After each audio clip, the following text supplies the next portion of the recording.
শীতকালে পুঁইমিটুলি খাওয়ার মজাটাই কিন্তু আলাদা। পুঁই শাকের সাথে এটা যেন উপরি পাওনা। রান্নাবাটির পক্ষ থেকে সকল দর্শক বন্ধুদের স্বাগত জানিয়ে শুরু করছি আজকের এই পুঁইমিটুলির রেসিপি। খেতে কিন্তু দুর্দান্ত হয়। এর জন্য পুঁইমিটুলি তো নিয়ে নিয়েছি, দেখতেই পাচ্ছেন, ভালো করে ধুয়ে পরিষ্কার করে নিয়েছি। সেদ্ধ করবার প্রয়োজন নেই, ডিরেক্ট এটা রান্না করে নেব। এর জন্য প্রথমেই কড়াইতে সাদা তেল গরম করে দিয়ে দিয়েছি বেশ খানিকটা পরিমাণে ডুমো ডুমো করে কেটে রাখা আলু।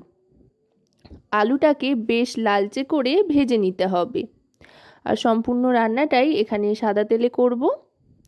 আশা করব রেসিপিটি আপনাদের ভালো লাগবে। ভালো লাগলে অবশ্যই রান্নাবাটি চ্যানেলটিকে সাবস্ক্রাইব করে লাইক, শেয়ার, কমেন্টের মাধ্যমে আমাদের পাশে থাকবেন। আর পাশে থাকা বেল আইকনটি অন করে দেবেন সবার আগে সমস্ত রকম নতুন রান্নার নোটিফিকেশান পাওয়ার জন্য।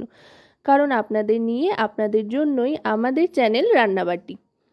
আলুটা ভাজতে ভাজতে সামান্য একটু হলুদ দিয়ে দিয়েছিলাম, তাই খুব সুন্দর একটা রং চলে এসছে। এবার আলুটা ভাজা হয়ে গিয়েছে, এবার তুলে নিচ্ছি।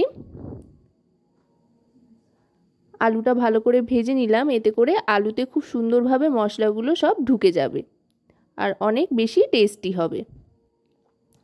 এবার গ্যাসের ফ্লেমটা একটু লো করে দিয়ে এতে ফোড়ন হিসেবে দিয়ে দিচ্ছি শুকনো লঙ্কা। একটা শুকনো লঙ্কা ছিঁড়ে দিয়ে দিয়েছি। শুকনো লঙ্কাটা একটু লালচে রং থেকে কালো হতে আরম্ভ করলে দিয়ে দেবো কালো জিরে। কালো জিরে আর শুকনো লঙ্কাটা ভাজা ভাজা হয়ে যাওয়ার পর এবার দিয়ে দিচ্ছি রসুন। রসুনটা এখানে থেতো করে নিয়েছিলাম, চাইলে আপনারা বাটা রসুন বা কিমা রসুনের ব্যবহার করতে পারেন। রসুন দেওয়ার পর দিয়ে দিচ্ছি পেঁয়াজ কুচি। পেঁয়াজটা এখানে স্লাইস করে কেটে নিয়েছি। আর কয়েকটা চেরা কাঁচা লঙ্কা দিয়ে দিলাম। লঙ্কার পরিমাণটা কিন্তু আপনারা আপনাদের স্বাদ মতো কম বেশি করে নিতে পারেন। শীতকালে বেশ একটু ঝাল ঝাল হলে কিন্তু যে কোনো রেসিপি খেতে দারুণ লাগে।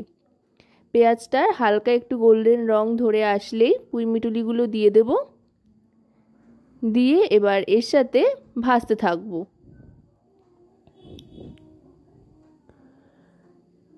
পুঁইমিটুলিগুলো একটু ভাজা ভাজা করে নেব। এবার গ্যাসের ফ্লেমটা কিন্তু মিডিয়ামে করে দেবো। মিডিয়ামে দিয়ে রান্না করতে থাকতে হবে।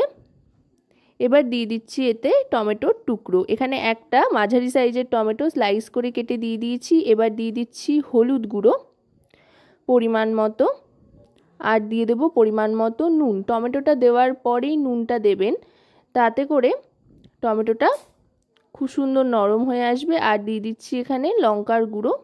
এখানে কাশ্মীরি রেড চিলি পাউডারের ব্যবহার করেছি, এতে করে সুন্দর একটা রং আসবে, খুব একটা ঝাল হবে না। কাঁচা লঙ্কাতেই যেটুকু ঝাল হওয়ার হবে।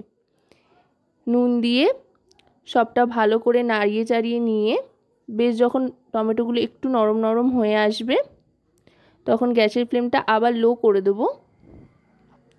লো করে দিয়ে এবার দিয়ে দিচ্ছি আগে থাকতে ভেজে রাখা আলুর টুকরোগুলো।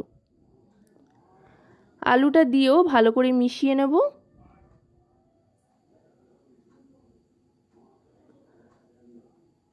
আলু, টমেটো, পুঁইমিটুলি সবটা মিলেমিশে কিন্তু দারুণ সুন্দর একটা কম্বিনেশন হয়েছে। অসাধারণ দেখতে লাগছে আর খেতেও কিন্তু দুর্দান্ত হয়। এবার খুব সামান্য জল দেব, খুব বেশি জল দেব না। সাধারণত এই রেসিপিটা শুকনো শুকনোই হয়, তাই খুব অল্প জল দিয়ে গ্যাসের ফ্লেমটা লোতে করে দিয়ে ঢাকনা চাপা দিয়ে দিলাম। মোটামুটি 2 থেকে 3 মিনিট মতো ঢাকনা চাপা দিয়ে রাখতে হবে। 3 মিনিট বাদে ঢাকনাটা সরিয়ে নিলাম। সরিয়ে নিয়ে এবার ভালো করে মিশিয়ে নেব সবটা। দেখুন টমেটোগুলো কিন্তু একেবারে গলে গিয়েছে আর দারুণ সুন্দর একটা রং চলে এসছে।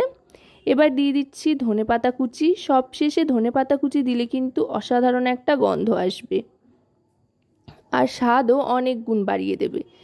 তাই বেশ খানিকটা ধনেপাতা কুচি দিয়ে ভালো করে মিশিয়ে নেব।